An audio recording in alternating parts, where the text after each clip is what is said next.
До Рождества и Нового года еще так много времени, а компания LEGO уже вовсю создает атмосферу праздника, выпуская вот такие наборы.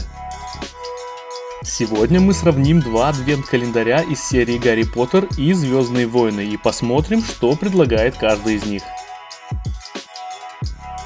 Первым мы откроем вот этот календарь из серии Гарри Поттер. На красочной коробке расположен артикул 76418, а внутри находится 227 элементов для сборки. Открыв коробку, можно обнаружить вот такие окошки, где в каждом из них спряталась фигурка или парочка деталей для небольших построек. Всего их 24.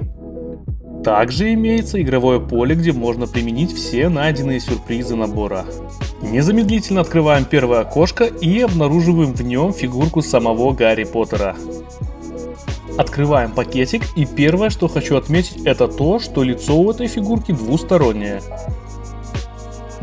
Мы, конечно, выберем лицо, которое улыбается, ведь как-никак праздники. Собираем фигурку, и наш Гарри готов. Качество принтов очень хорошее, как и внешний вид фигурки. И чтоб Гарри не грустил в одиночестве, откроем для него второе окошко, в котором нам попались детали для сборки прилавка со сладостями. Открываем пакетик и начинаем собирать. Бобы Берти Ботс, мороженое и милая шоколадная лягушка заняли свои места на этом прилавке.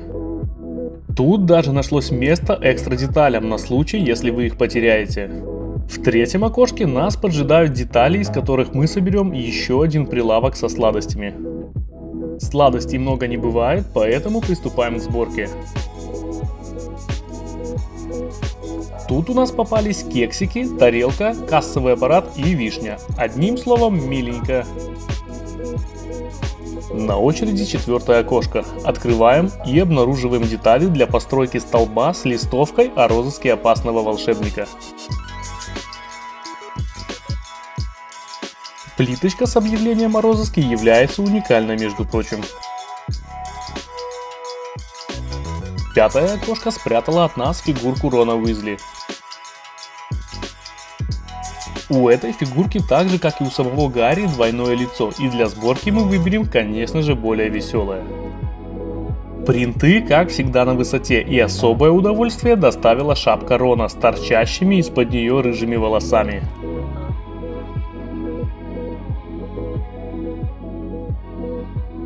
Открываем шестое окошко и находим там вот такие детали. Из них мы соберем прилавок с различной атрибутикой Гриффиндора и Слизерина.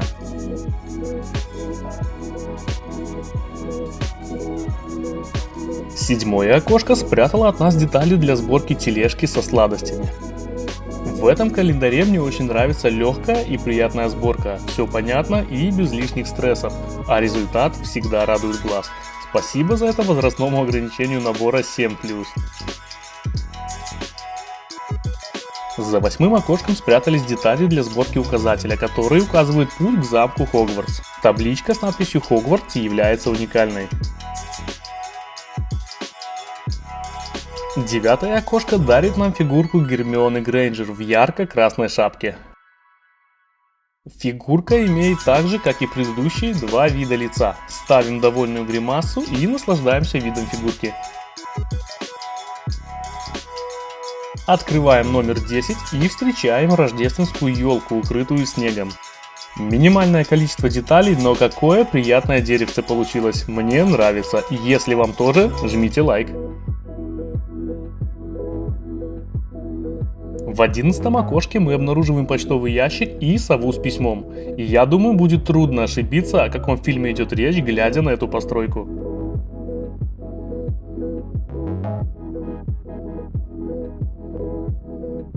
Открываем номер 12, а там у нас зимний фонтан, как я понимаю. И, судя по кристаллу в центре, наш фонтан замерз.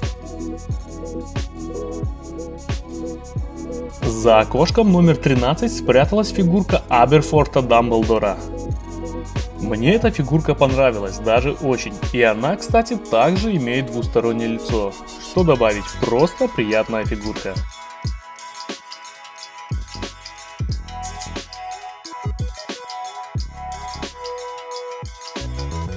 Открываем 14 номер, а там детали для сборки рабочего стола со свечой и какой-то бутылкой. Прикольно, но ничего необычного. Переходим дальше.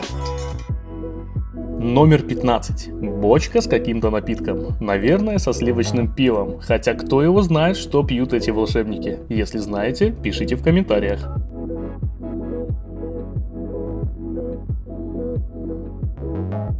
Окошко номер 16 дарит нам фонарный столб. Просто и со вкусом. Под номером 17 нам попалась мадам Размерта, хозяйка паба «Три метлы» в деревушке Хоксмит. Это уже 5-я фигурка в данном календаре, и она также имеет двустороннее лицо. Волшебной палочки у нее нет, но зато имеется бокал. Что же еще должно быть у владелицы паба, не так ли?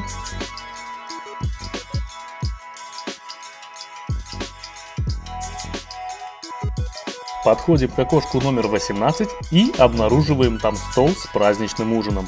На этом столе встречается вот такая чашка с напитком. Мне очень понравился этот элемент. В остальном стол как стол.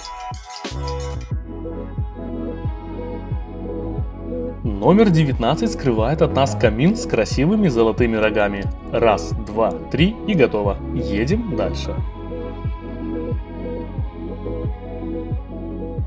В недрах окошка номер 20 мы обнаруживаем еще один стол, даже с креслом. Они отлично подойдут к камину, который был до этого.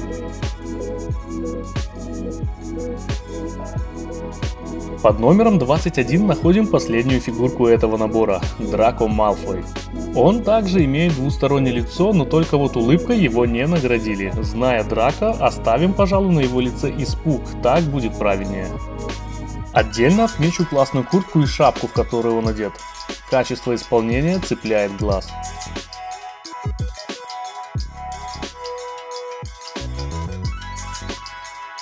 Номер 22, а там какая-то заснеженная лавка. Прям даже не знаю, что сказать про нее.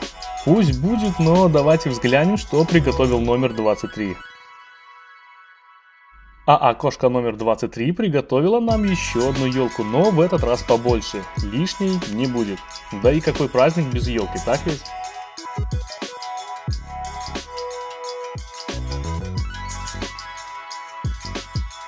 И вот оно, последнее окошко. Открываем его и лицезреем снеговика. Еще один замечательный символ Рождества и Нового года. К мини-фигурке его вряд ли можно отнести, но вид у него очень даже приятный. Что ж, именно так выглядит адвент-календарь Лего по теме Гарри Поттер. Переносим все собранные нами постройки на игровую зону и смотрим, что у нас получилось.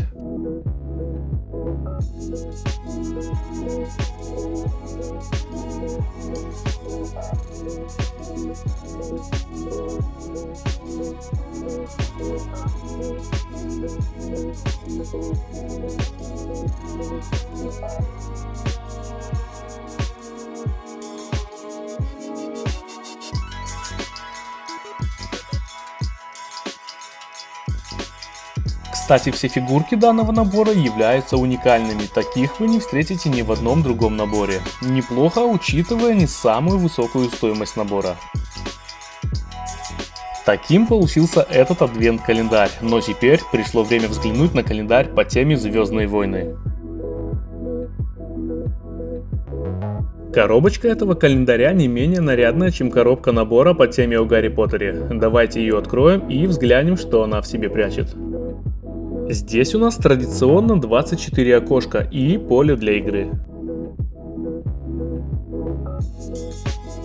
От слов переходим к делу и в первом окошке обнаруживаем фигурку Омеги и Сани. Для тех, кто не знает, Омега — это клон Джанго Фетта женского пола. Вот так вот. Фигурка имеет двойное лицо и классные принты по всему телу, кроме ног. Сани получились вполне себе удачные, смотрятся хорошо и без излишеств.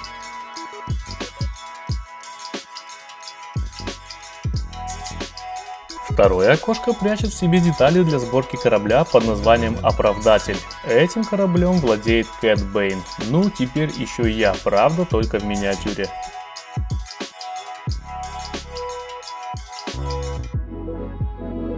Третье окошко. Открываем и находим детали, из которых получается звездный истребитель Мандалорца N1, хотя мне он напоминает истребители Набу. Они, правда, не серые, а желтые, видимо, просто схожие модели.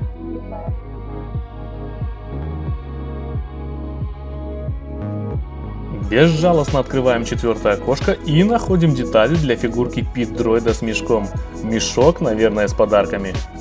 Как видите, цвета у фигурки более праздничные, чем те, которые он носит в повседневной жизни. Но почему бы и нет?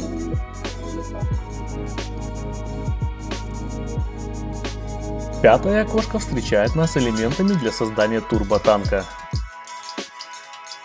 Модель вполне узнаваема, так как такое количество колес попробую еще поискать во вселенной Звездных войн.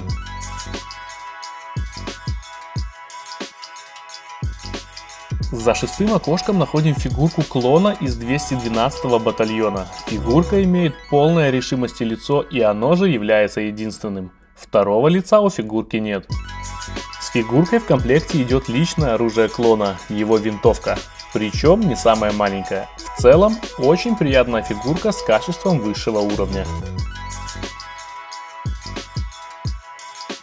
За седьмым окошком мы находим для нашего клона его командный центр. Без интернета я бы никогда не догадался бы, что это за постройка. А вы? Открываем восьмое, да простит нас Палпатин. А там всем хорошо известный дроид B1. Эта фигурка не нуждается в представлении, но их никогда не бывает мало. Правда, праздничного в ней ничего нет, зато есть запасная пара рук. Ну, хотя бы. Открываем номер 9, а тут транспортное средство для нашего дроида, так называемый Stub Speeder. Я думаю, каждый узнает этот транспорт без проблем, особенно фанаты фильма. Под номером 10 находится дроид-танк IG-227 Огненный Град. Эти машинки лихо разъезжали по планете Geonosis, где вели битву против клонов. Их легко можно узнать по их огромным колесам.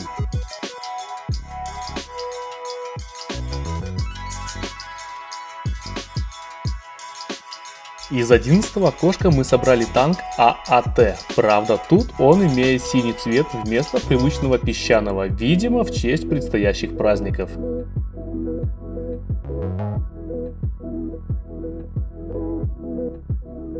В 12-м окошке спрятался какой-то лось, но позже оказалось, что это гонг-дроид, выполненный в виде новогоднего оленя. Мне кажется, что все-таки стоило бы сделать ему нос красного цвета вместо черного, как у Рудольфа. Ну, пусть будет так.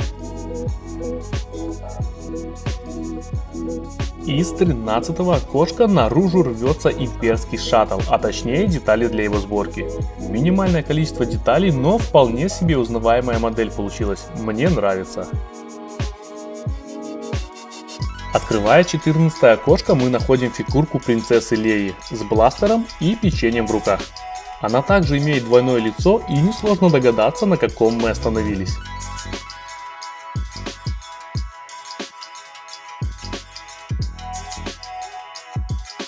Окошко номер 15.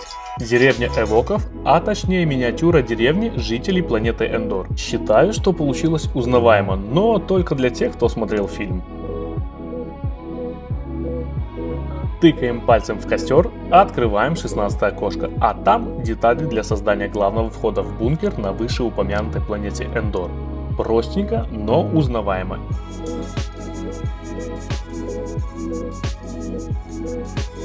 В 17-м окне спрятался шагоход АТСТ.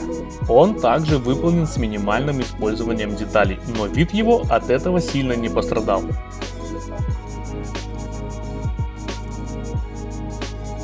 В 18-е окошко.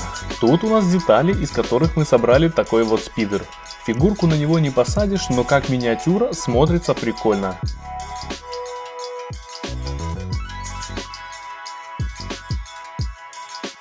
Под номером 19 спрятался защитный щит планеты Эндор. Если не помните, о чем речь, то советую пересмотреть шестую часть Звездных войн «Возвращение джедая».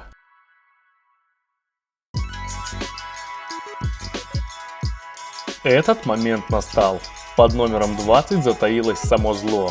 Фигурка императора Палпатина. Мне эта фигурка жуть как нравится. Двустороннее лицо, злое с каждой стороны и шикарный праздничный свитер с изображением звезды смерти, а также молнии, кружка с напитком и черный капюшон мантии. Судя по принтам, свитер он надел прям поверх мантии. В общем, фигурка точно будет отличным дополнением к вашей коллекции.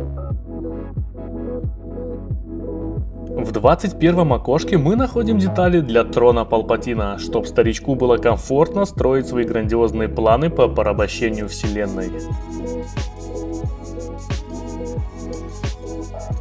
Окошко 22 смогло уместить в себе имперский звездный разрушитель, один из самых больших кораблей во вселенной Звездных войн. Ну а тут, буквально из кучки деталей, мы получаем его мини-копию.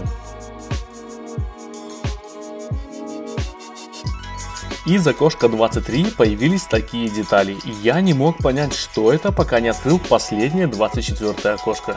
А за последним 24 окошком мы находим фигурку Эвока белого цвета в нарядной шапке с изображением елки и снежинок.